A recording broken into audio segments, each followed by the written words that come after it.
Hello दोस्तों, कहानियों का दौर चैनल में आपका स्वागत है। तो चलिए आज की कहानी शुरू करते हैं।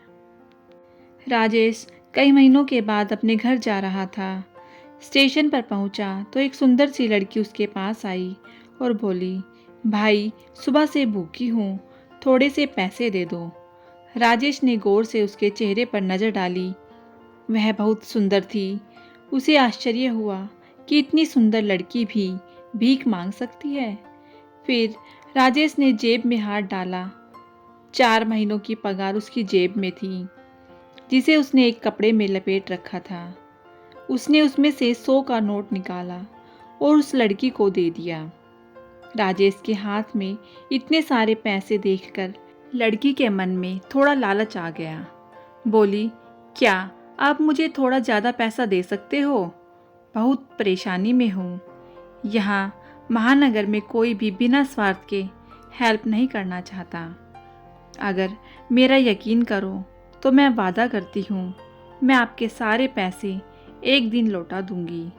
इतना सुनते ही राजेश ने बाकी के सारे पैसे वापस जेब में डाल दिए। बोला, बहन मैं गरीब आदमी हूँ। 4 महीने से खून पसीना एक करके ओवर टाइम करके ये पैसे जोड़े हैं। बहन की शादी में कर्जा हो गया था, उसका ब्याज चुकाना है। मूल तो पता नहीं कब चुका पाऊंगा, इसलिए लालच ना करो। जो दे रहा हूँ उतना ले लो। इतने में भर पेट खाना तो खा ही लोगी। लड़की आंखों में आंसू भरकर बोली, आपकी कितनी बहन हैं? वह बोला, 3 बहनें हैं। एक की शादी हो गई है और 2 को अभी पढ़ा रहा हूँ। वह बोली, मुझे भी अपनी बहन बना लो ना भाई, बहुत मुसीबत में हूँ। पैसे ना होने के कारण ठिकाना भी छीन लिया गया है। 5,000 दे दो और अपना एड्रेस दे दो। अगर जिंदा रही तो लौटाने ज़रूर आऊँगी, नहीं आ सकी तो समझना एक बहन कम हो गई। राजेश बहुत ही भावुक इंसान था। बहनों के लिए तो शेर जितना कलेजा रखता था। भरी आंखों से राजेश बोला, जब भाई बोला है तो शुभ शुभ बोलो बहन। फिर उसने जेब से पैसे निकाले और 10,000 गिनकर उसे देते हुए बोला, जब जिंदगी की लड़ाई लड़ ही रहा हूँ तो 5,000 में क्या होगा, थोड़ा ज़्यादा ही ले लो। बने तो लौटा देना, मगर एक बात याद रखना, कैसी भी परिस्थिति आए हार मत मानना। वह लड़की पैसे लेकर रोते हुए ज़मीन पर बैठ गई। बोली, सर पर हाथ भी रख दो भाई, बहुत दिन हो गए, कोई अपना मिला ही नहीं। वह उसके सर पर हाथ रखते हुए बोला, भगवान तुझे इतना कामयाब करे कि एक दिन मैं गर्व से कह सकूं, वह मेरी बहन है। फिर उसने उस लड़की को अपना एड्रेस दिया और जाकर ट्रेन में बैठ गया। जेब पर हाथ रखकर देखा, वह अब कम फूली हुई थी। पहले उसमें 22,000 रुपये थे, मगर अब 12,000 ही बचे थे।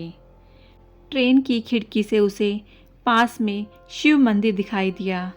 वह दूर से ही हाथ जोड़कर बोला, बच्ची की रक्षा करना भोलेनाथ। जब वह घर पहुंचा तो पत्नी, बच्चे और दोनों बहनें उसका इंतजार कर रहे थे। कुछ खाने की चीज़ें और कपड़े ले आया था। वो लेकर बहनें और बच्चे खुश हो गए। आखिर में उसने पैसे पत्नी के हाथ में रख दिए। पत्नी बोली, ये तो 12,000 रुपये ही हैं, आप तो बोल रहे थे 22,000 लेकर आ रहा हूँ। तब राजेश ने स्टेशन का पूरा वाक्य सुनाकर पत्नी को बताया। इतना सुनते ही पत्नी अपना सर पीटने लगी। बोली, हे भगवान, इतना मूर्ख इंसान मेरे पल्ले क्यों बांध दिया? अरे पागल आदमी, आजकल लोग इसी तरह ठगी करते हैं। राजेश दृढ़ता से बोला, वो ठग नहीं थी, इतना मूर्ख नहीं हूँ मैं, इंसानों को पहचानना आता है मुझे। वो एक मजबूर लड़की थी, इंसानियत के नाते मैंने उसकी मदद कर दी।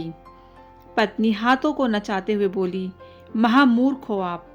मान लिया वो ठग नहीं थी, मगर आप कौन से टाटा बिरला की औलाद थे? 150 की मदद कर देते, 10,000 रुपये लुटाने की क्या ज़रूरत थी? राजेश बोला, अगर उसकी जगह अपनी कम्मो होती तब क्या होता?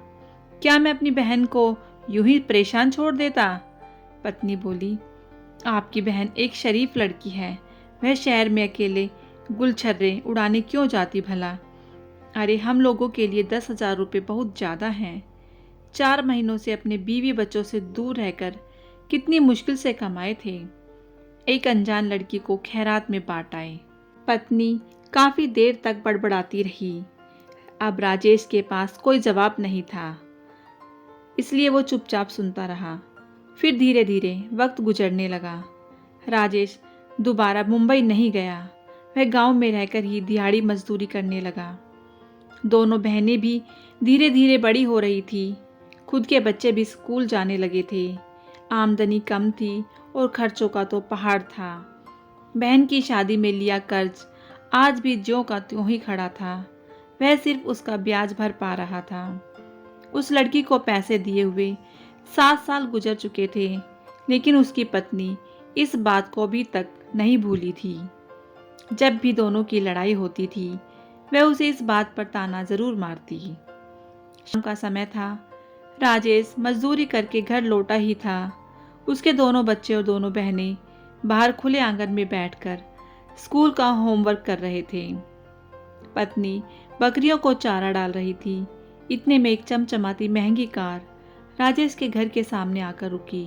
राजेश के घर में एक ही पक्का कमरा था।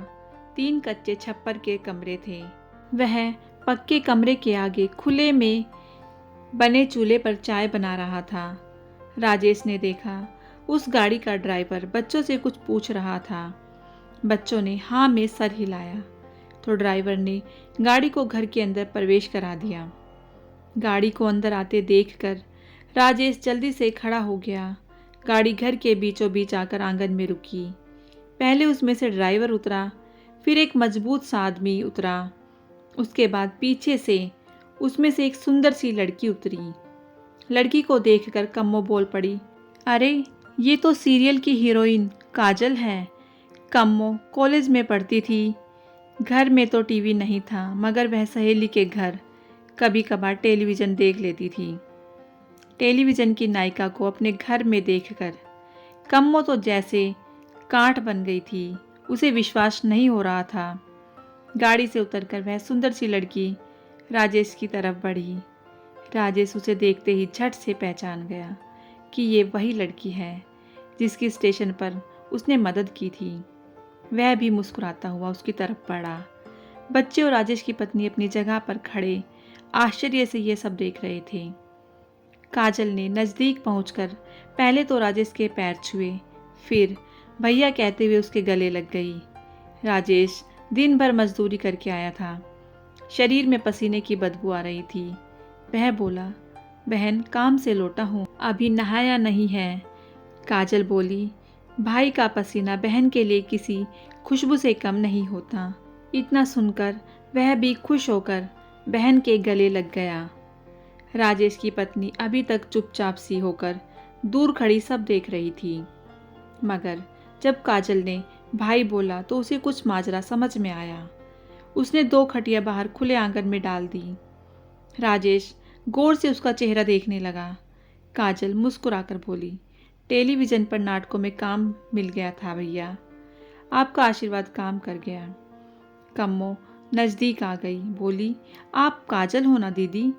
काजल ने कम्मो को भी अपने सीने से लगा लिया, बोली, हाँ तेरी बड़ी बहन काजल ही हूँ। फिर वह काजल से छोटी बहन वैजंती और राजेश की पत्नी से भी गले मिली। दोनों भतीजों के सर पर हाथ फेरकर प्यार किया। फिर ड्राइवर और बॉडीगार्ड से बोली, तुम दोनों जाओ, मैं रात में भाई के घर रुकूंगी, पर किसी होटल में रुक जाना। जब बुलाना होगा तब सुबह मैं फ़ोन कर दूंगी। वे दोनों गाड़ी लेकर चले गए। रात में वह राजेश के घर में रुकी। सबके लिए लाए गिफ्ट और कपड़े उन्हें दिए।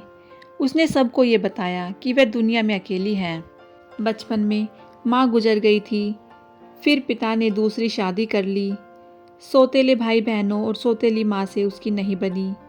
पिता को भी उसकी परवाह नहीं थी। नीरस और एकांत जिंदगी ने उसे एक्टिंग करना सिखा दिया था। इस कारण वह मुंबई चली गई। मुंबई में एक समय ऐसा आया जब उसे लगा कि वह टूट गई है, हार गई है, क्योंकि उसके पास खाने को भी पैसे नहीं बचे थे। तब उसे राजेश मिला। बुरे वक्त में मदद करके उसे टूट कर बिखरने से बचा लिया। वो आज जो भी है राजेश भाई की बदौलत है। आज वह मुद्दतों के बाद खुले आसमान के नीचे सोई। उसे बड़े सुकून की नींद आई। राजेश के परिवार को लगा ही नहीं वह पराई है। सुबह वह राजेश से बोली, इस सूटकेस में कुछ पैसे हैं, रख लेना। उनसे अच्छे मकान बना लेना। बच्चों को अच्छी स्कूल में एडमिशन दिला देना। आज से बच्चों की पढ़ाई और उनकी शादी का जिम्मा मेरा है और मैं आती रहूँगी। राजेश बोला, हमारे घर में बहन बेटी से कुछ लिया नहीं जाता, इसलिए मुझ पर पाप मत चढ़ाओ बहन। मैं ये पैसे तुमसे नहीं ले सकता। वह रोते हुए बोली, ऐसा कहकर मुझे पराया मत करो भैया। अगर बहन से कुछ लेने से पाप लगता है तो मुझे अपना छोटा भाई मान लो, मगर मना मत करो। ये समझ लो मैं अपनी छोटी बहनों और भाई भतीजों के लिए कुछ कर रही हूँ। इससे मुझे बहुत खुशी मिलेगी। मुझसे ये सुख मत छीनो। राजेश की पत्नी जो रात से चुप सी थी वह बोली, दीदी मुझे माफ़ कर दो।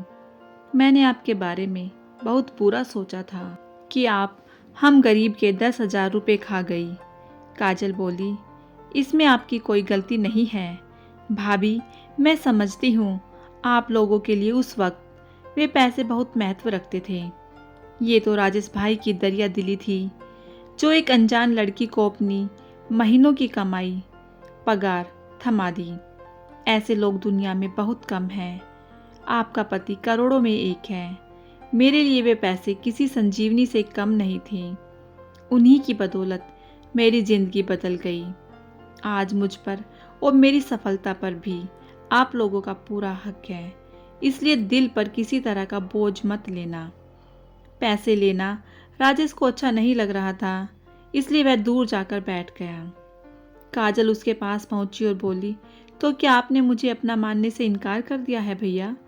राजेश भरी आंखों से उसकी तरफ देखते हुए बोला, मैंने ऐसा कब कहा? वह रोते हुए बोली, आप तो इतने से पैसे लेने से इनकार कर रहे हो। मैंने तो आपके लिए बहुत से सपने देख रखे हैं। सोचा था बहुत पैसा कमा लूँगी, तब मुंबई में आप लोगों के लिए एक घर खरीदूँगी, फिर आप सबको वहाँ बुला लूँगी। मगर आपने तो अभी से मेरा दिल तोड़ दिया। अनाथ हूँ। सोचा था मुझे एक परिवार मिल गया, पर आप तो मुझे अपनाने से ही मना कर रहे हैं। राजेश बोला, खुददारी ऐसा करने नहीं दे रही। जिंदगी में रूखा सूखा खा लिया, मगर किसी के सामने हाथ नहीं फैलाया बहन। गाड़ी आ चुकी थी। काजल बोली, एक बार उस वक्त को याद करो जब आप मुझे पैसे दे रहे थे और मैं ले रही थी। भाई बोलकर लिए थे, वरना खुददारी तो मुझ में भी बहुत है। इतने बड़े शहर में आपके आगे हाथ फैलाया था। कोई तो रिश्ता होगा हमारा। मुझे लगा आप मेरे सगे भाई ही हो। फिर वह गाड़ी की तरफ बढ़ती हुई बोली, ऐसा व्यवहार करोगे तो मैं यहाँ फिर कभी नहीं आऊँगी, राखी पर भी नहीं।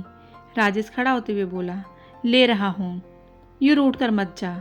इतना सुनते ही वह किसी बच्ची की तरह दौड़कर भाई के गले लग गई। बोली, आज से माँ बाप भाई आप ही हो। जो भी आप लोगों के लिए करूँ मना मत करना, वरना मुझे खो दोगे। और फिर वह नम आंखों से सबके गले मिलकर विदा हुई। पीछे से राजेश की पत्नी ने बैग को चेक किया तो उसमें 500 के नोटों की गड्डियाँ थी। सारे घर वाले उन कागजों के टुकड़ों को देखते रह गए, जिनसे ये सारी दुनिया चल रही है, जिसके लिए लोग एक दूसरे का गला काटने के लिए तैयार हैं। एक कागज के टुकड़े के बदले मजदूर अपनी दिन भर की सांस गिरवी रख देता है। सारे रिश्ते और संबंध इसी कागज के टुकड़े से तो बंधे हुए हैं। कुछ लोगों के लिए ये कागज का टुकड़ा भगवान से भी बढ़कर है, मगर राजेश और काजल जैसे लोग भी इस दुनिया में, जिनके लिए ये महज एक कागज का टुकड़ा ही है। तो दोस्तों, अगर आपको ये कहानी अच्छी लगी हो तो कहानी को लाइक कीजिएगा, शेयर कीजिएगा, और यदि मेरे चैनल पर नए हैं तो चैनल को सब्सक्राइब करना बिल्कुल ना भूलिएगा। कहानी सुनने के लिए बहुत बहुत धन्यवाद।